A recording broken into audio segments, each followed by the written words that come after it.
ay rated G. Ito ay pwede sa lahat ng manonood.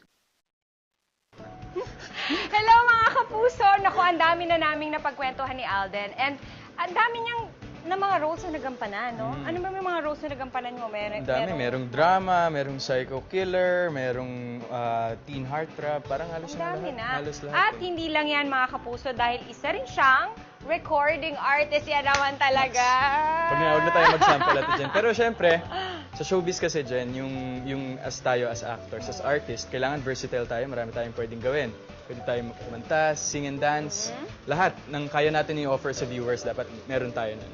At ganyan din dapat sa ulam. Para masulit, pumili tayo ng pwede nating iluto with other dishes at kayang i-prepare any time of the day. Yes.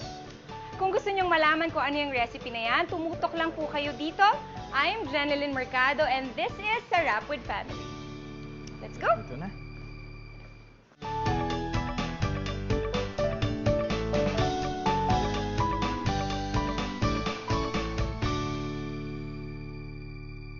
As promised, today we'll bring you another great dish that you can easily prepare any time of the day. At syempre, kasama ko pa rin ang gwapong-gwapo, Mr. Alden Richards! Hello, hello. Hi, Alden! Alright. Ready ka na ba sa ating recipe for today? Yes, ready na. Huwag mo Ating- natatanong, dyan, favorite ko yung tocino.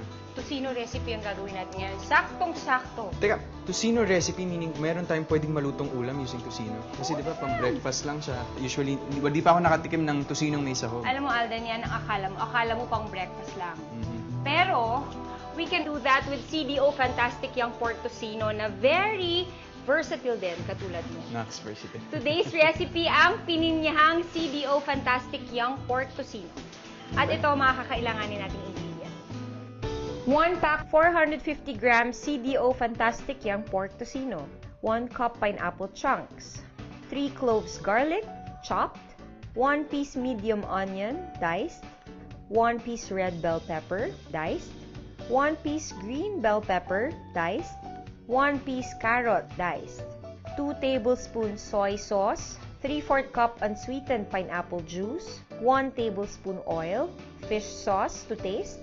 Salt and pepper to taste. Okay, ganito ang gagawin natin. Itin muna natin yung pan. Okay.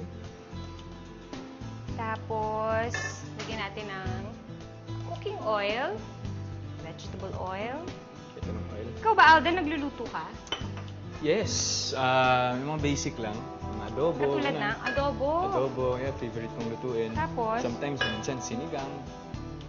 Ano pa ang mga iba mong natutunang recipes bukod sa... Yun, Adobo. lahat ng may do. Menudo, mechado. Talaga? Ang dami afritada. mong alam!